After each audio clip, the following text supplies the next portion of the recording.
नमस्कार, हमारी खास पेशकश मिड कैप स्मॉल कैप जरा संभल के इस शो में आपका स्वागत है। मैं हूं अभिषेक सत्यव्रतम।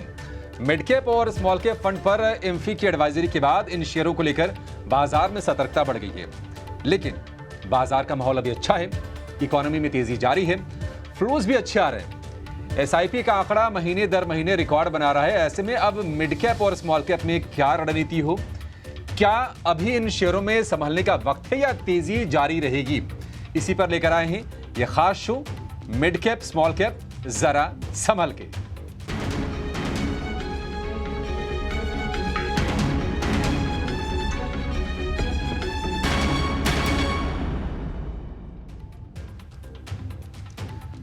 हमारे साथ जुड़ गए हैं इस खास शो में हमारे खास मेहमान वृद्धि इन्वेस्टमेंट के विवेक कारवा। विवेक जी, बहुत शुक्रिया आपका समय देने के लिए। स्वागत है टी न्यूज़ स्वदेश पर।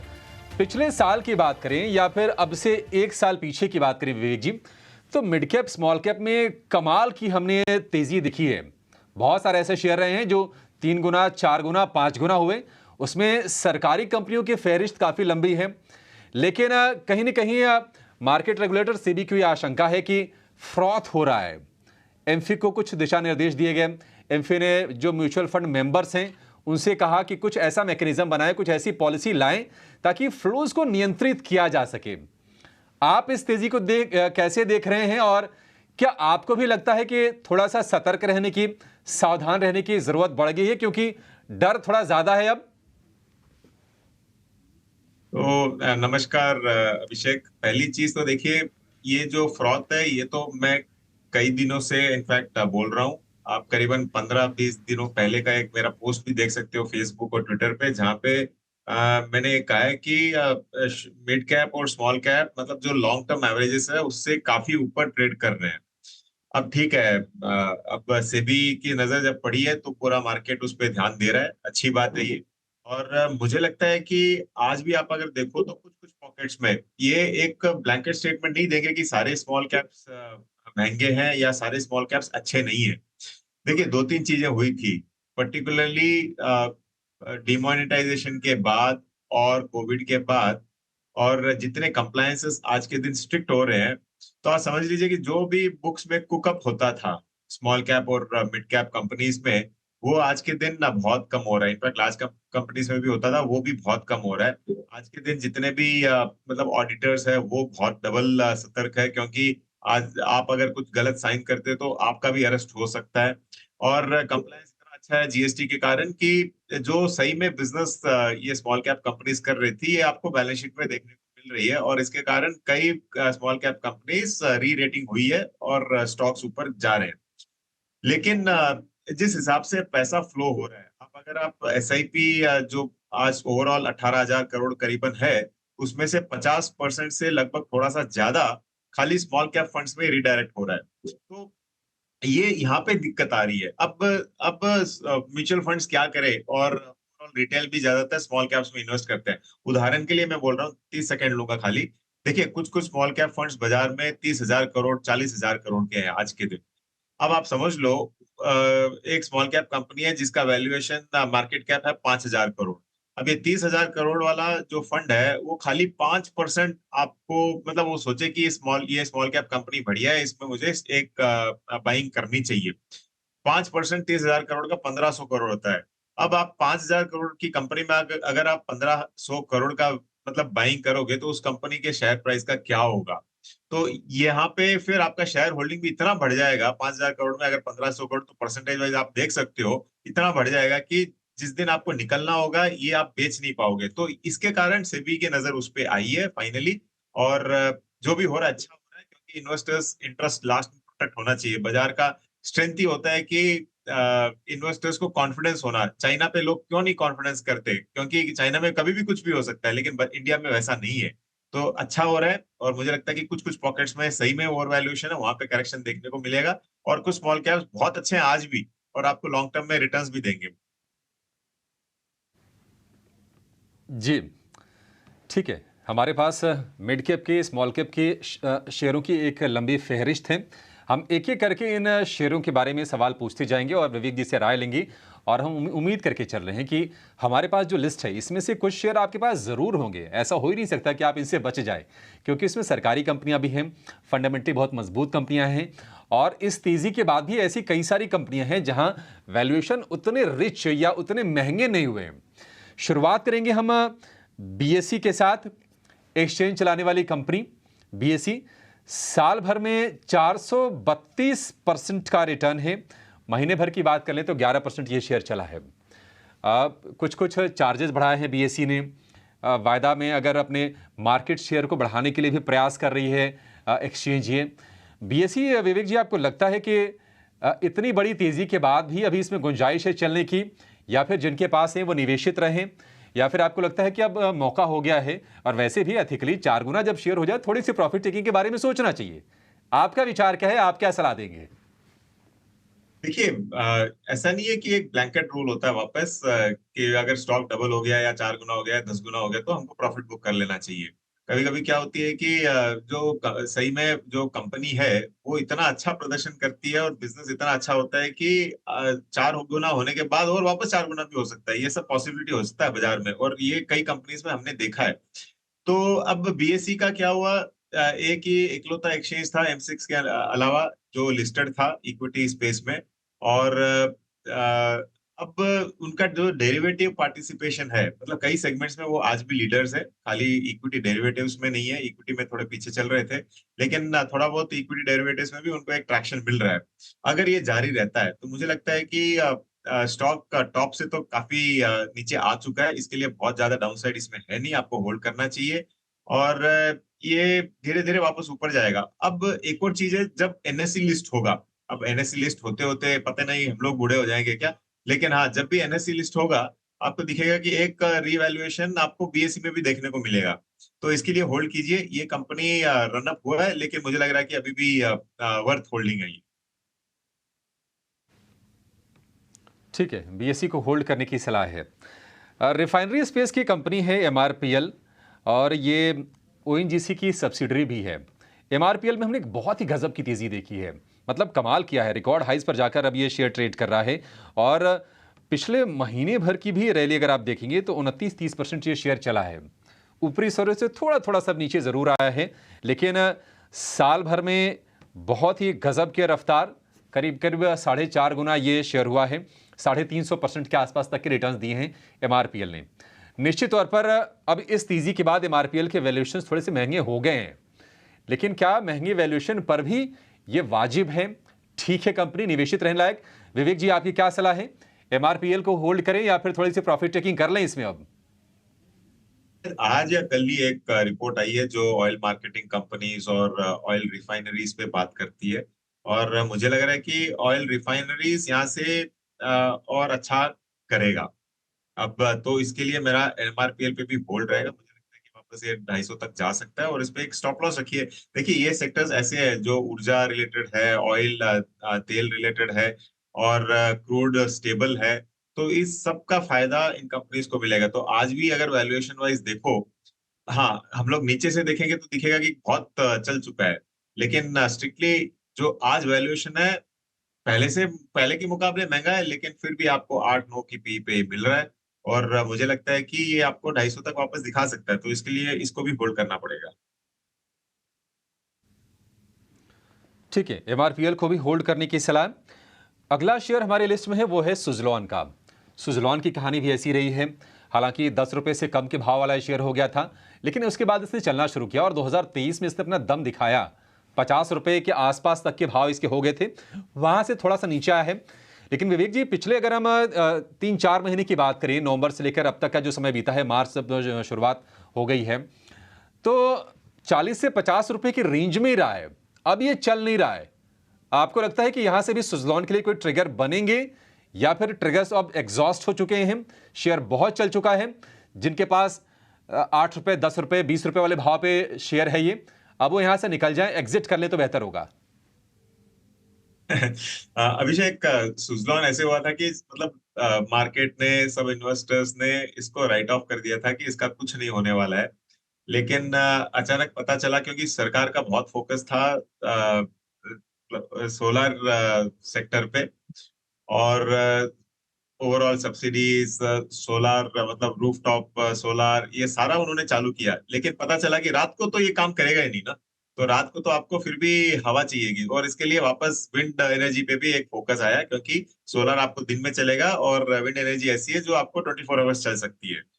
तो जो ये लोग एक्सपेक्ट कर रहे थे वो हुआ नहीं था, पहले एक दशक में बोल रहा हूं मैं। लेकिन अब अचानक ये एस्टिमेट है कि इनका जो डिमांड है पावर का, विंड पावर का, ये यहाँ से डबल हो जाएगा, और इसके लिए स्टॉक चल गया। अब अटका हुआ क्यों पड़ा है? क्योंकि बहुत चल गया था। तो देखिए, लंबी रेस का अगर घोड़ा है तो आपको थोड़ी देर कहीं ना कहीं आराम भी करना पड़ेगा नेक्स्ट लेग अप के लिए। तो होल्ड रखिए, मुझे लगता है एक स्टॉप लॉस लगा के रखो इसमें, और ये वापस आपको रिटर्न्स दिखाएगा। ठीक है, होल्ड करने की सलाह है। 55 रुपए का लक्ष्य, अवधि 6 महीना। अगला जो शेयर है वो एक सरकारी कंपनी का है, हडको। हडको में हमने बहुत ही ज़बरदस्त तेज़ी देखी है, और ये शेयर जो चला है साल भर में 326% के सॉलिड रिटर्न्स दिए हैं, और अभी भी चल रहा है। इसमें कोई थकावट के संकेत नहीं है। पिछले महीने भर में 14-15% ये शेयर चल चुका है। हडको, क्या विश्वास है आपको विवेक जी कि अभी यही नहीं रुकेगा?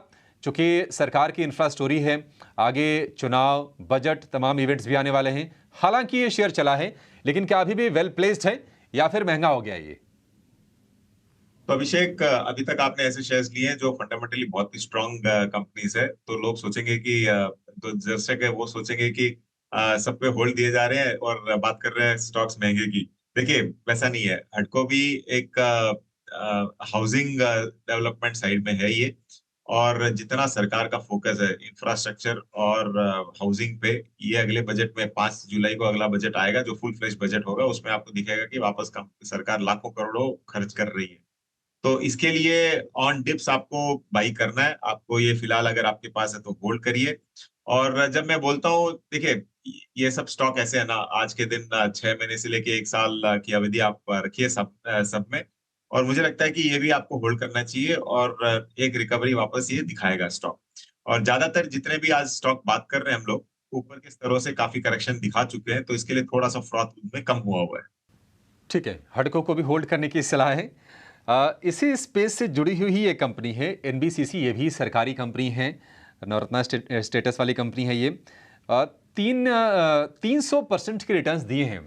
हालांकि 250 रुपये के आसपास तक एनबीसीसी का भाव गया था, लेकिन वहाँ से थोड़ा थोड़ा सा नीचे ये शेयर आया है। हालांकि ऑर्डर्स को लेकर कोई दिक्कत नहीं है। एक समय था कि 35-40 के रेंज में शेयर फंसा था, वहाँ से निकला तो 60-70 के आसपास बेस बनाया। अब ये 150 रुपये के आसपास कारोबार कर रहा है।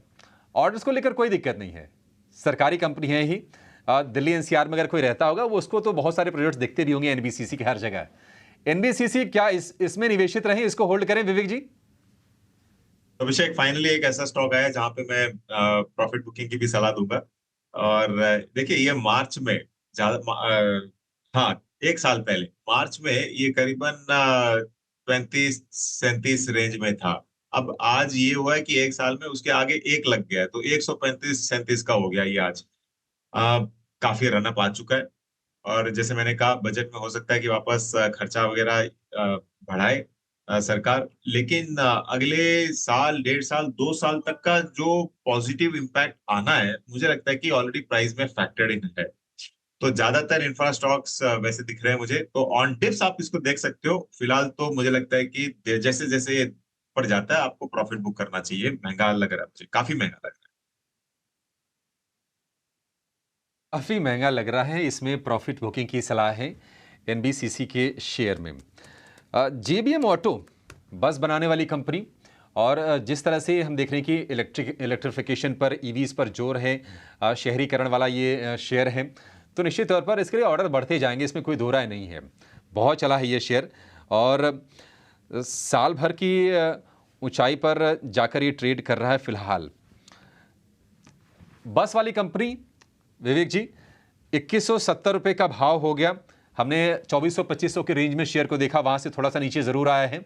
लेकिन जेबीएम ऑटो, कितना कन्विक्शन है आपका? वैसे अगर वैल्यूएशन देखेंगे तो महंगा दिखेगा, आपका क्या व्यू है इस पर? है। तो देखिए अभिषेक, पहली बार जब मैंने इसमें एक बाई मारा था 300 करीबन रुपए में। लेकिन अब ये है कि जब जब महंगा दिखा तो निकल गए, आज हाथ में है नहीं ये। लेकिन इन दामों में भी मुझे महंगा दिखता है। काफी काफी कंपनी को ऑर्डर्स मिले थे, स्टेट गवर्नमेंट दिल्ली से शायद 1,000 बसेस का ऑर्डर मिला था और कई स्टेट गवर्नमेंट से ऑर्डर्स मिले थे। ईवी में भी ये कंपनी घुस रही है, ईवी बसेस में। लेकिन मुझे लगता है कि ये बहुत क्राउडेड स्पेस है। देखिए आगे चल के आपको टाटा मोटर्स है, अशोक लीलैंड है, एसएमएल ईसुजू है, जो बड़ी बड़ी कंपनीज है इस स्पेस में, वो भी आपको काफी अग्रेसिव कंपटीशन देती हुई दिखेगी। तो इन वैल्यूएशंस पे मैं सलाह दूंगा कि प्रॉफिट बुक करिए। कुछ कभी कभी क्या होगा कि कुछ स्टॉक में आप प्रॉफिट करोगे, लेकिन बाजार एकदम गर्म करके आपको वापस ऊपर जाते हुए दिखेगा। लेकिन हाँ, कभी ना कभी तो आपको प्रॉफिट बुक करना चाहिए। अगर महंगा दिखता है तो सारा प्रॉफिट आप ही लेके नहीं जा सकते। तो मेरे मेरे हिसाब से आपको प्रॉफिट बुक करना चाहिए। बहुत ही दौड़ चुका है स्टॉक। ठीक है, काफ़ी दौड़ चुका है। जेबी मोटू प्रॉफिट बुक करने की सलाह है। अगला शेयर हमारे लिस्ट में है SJVN, सतलुज जल विद्युत निगम। SJVN का शेयर अगर हम ठीक 1 साल पहले अगर देखेंगे तो 30-32 रुपए का भाव था और अब है उसके 4 गुना, 125 रुपए के आसपास के भाव हैं SJVN के। ऑर्डर को लेकर कोई दिक्कत नहीं है। रिन्यूएबल स्पेस में कंपनी काम करती है। अभी कुछ दिनों पहले ही खबर आई थी कि गुजरात में इन्होंने 100 मेगावाट का अपना एक सोलर प्लांट सब्सिडरी के जरिए उसको कमीशन किया, उसकी शुरुआत की है। तो लगातार अच्छा काम हो रहा है, एग्जीक्यूशन भी बेहतर है। हम SJVN की बात करें तो SJVN ठीक शेयर है या फिर इसमें भी प्रॉफिट बुकिंग करने की सलाह देंगे आप विवेक जी? देखिए जो सोलार सेक्टर है और विंड है, आप देखोगे कि दोनों सेक्टर बहुत ही अच्छे कर रहे हैं। और स्टॉक्स रिकवर हुए थे वहां पे उस स्पेस में, जैसे हमने सुजलॉन की बात की थोड़ी देर पहले। और सोलार में भी आपको दिखेगा कि काफी कंपनीज अच्छा कर रही है। लेकिन वाटर रिलेटेड एनर्जी, उस पे मैं कोई खास बुलिश हूं नहीं। और देखिए कंपनी भी स्मार्टली सब्सिडरी बना के सोलार में घुस रही है। तो आपको प्रॉफिट बुक करना चाहिए जब स्टैंड अलोन सोलर कंपनीज और विंड एनर्जी की कंपनीज अवेलेबल है। यहाँ पे इतने रनअप के बाद मुझे लगता है कि वैल्यूएशन वाइज बहुत ही कॉस्टली लग रहा है, ये ओवर स्ट्रेच्ड है। ऐसे स्टॉक्स ऐसे लगेंगे कि क्यों बेचें और ऊपर जाएंगे। जब ऐसा कोई सेबी का सर्कुलर आए या फिर स्मॉल कैप्स में करेक्शन होगा ना, उस दिन आपको दिखेगा कि काफी करेक्शन भी इसमें भी देखने को मिलेगा। इनफैक्ट टॉप से तो ये करेक्ट हुआ ही है। तो प्रॉफिट बुकिंग की ही सलाह रहेगी, अभी भी वैल्यूएशन वाइज कॉस्टली लग रहा है।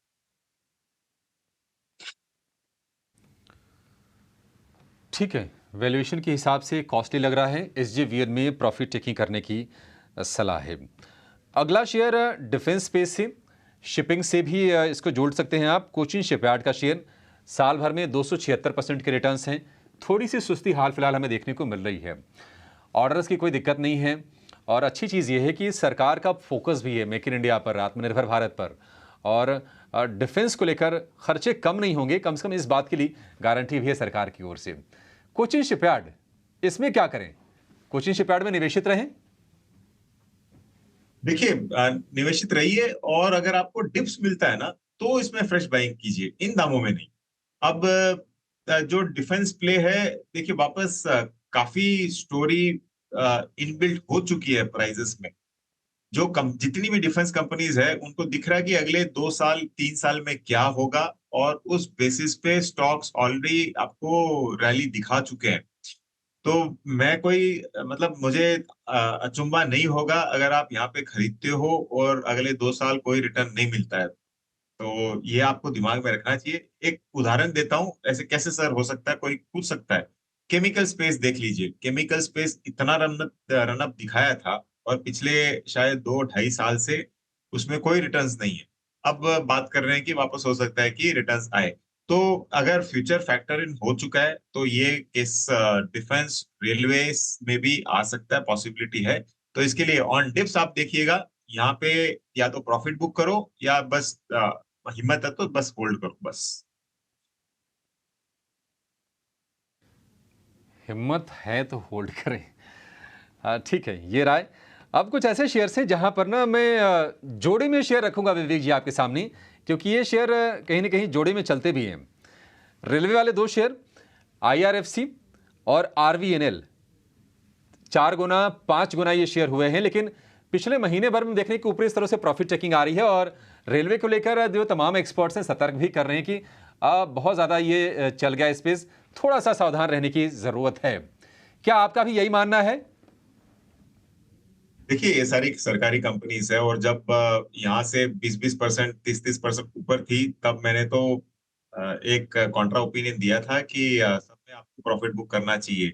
उसके बाद में बहुत करेक्शन आया है स्टॉक्स में और अभी भी आपको ना थोड़ा बहुत अभी अगर रिकवरी आता है तो आपको प्रॉफिट ही बुक करना चाहिए सारे स्टॉक्स में।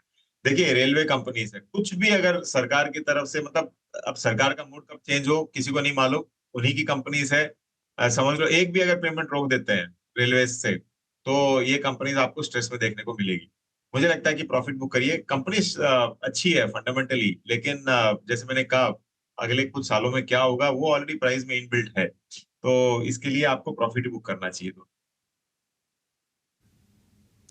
ठीक है, प्रॉफिट बुक करना चाहिए। सेल एंड राइज उछाल पर निकलने की सलाह है IRFCC RVNL से। अब REC और PFC पावर फाइनेंसिंग वाली ये कंपनीज हैं। पिछले कुछ दिनों से थोड़ी थोड़ी सी गिरावट आ रही है, महीने भर में 10-12% ये शेयर नीचे आए हैं, लेकिन करीब 3 गुना 4 गुना ये भी शेयर हुए हैं। और अच्छी चीज़ ये है अभी कि इनको निफ्टी के नेक्स्ट 50 वाले लीग में भी शामिल कर लिया गया है। REC PFC आपको लगता है विवेक कि इतने चलने के बाद भी कहीं वैल्यूएशन अभी ठीक ठाक है, ज़्यादा टेंशन की बात नहीं है, या फिर यहाँ पर भी आप प्रॉफिट टेकिंग की सलाह देंगे? नहीं, इन दोनों पे मैं होल्ड की सलाह दूंगा। जो ऊर्जा सेक्टर है उस पे मेरा अभी भी पॉजिटिव ओपिनियन है। मैं थोड़ा नेगेटिव हूँ डिफेंस और रेलवेज पे, ये काफी टाइम से हूँ और स्टॉक्स ने करेक्शंस भी दिखाया है।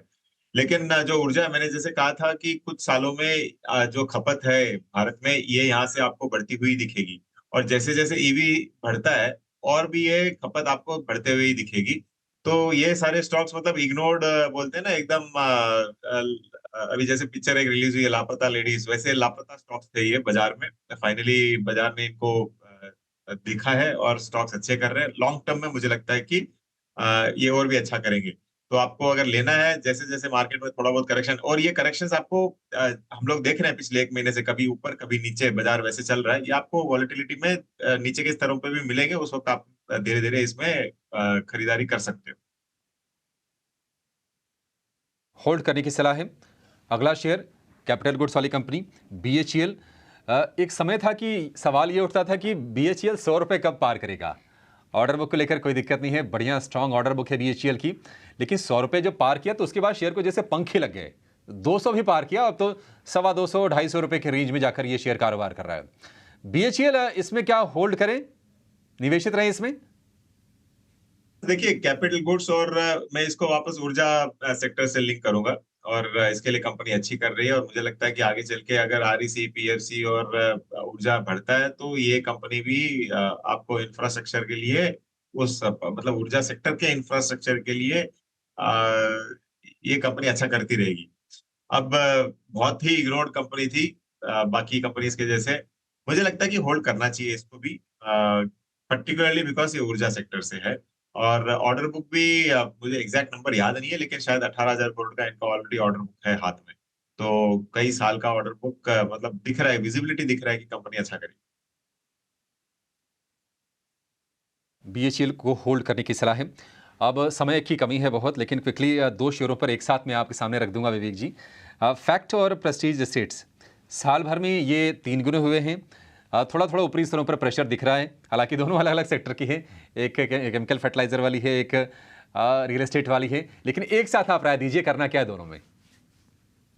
देखिए, फैक्ट ये है कि प्रेस्टीज एस्टेट्स को आपको होल्ड करना है, रियल एस्टेट अच्छा करेगा। लेकिन फैक्ट जो फर्टिलाइजर स्पेस है, आई थिंक इससे आप प्रॉफिट बुक कर सकते हो। रैली भी अच्छा दिया है स्टॉक ने और यहाँ से मुझे नहीं लगता है कि फर्टिलाइजर बहुत आपको आउट परफॉर्म करने वाला है।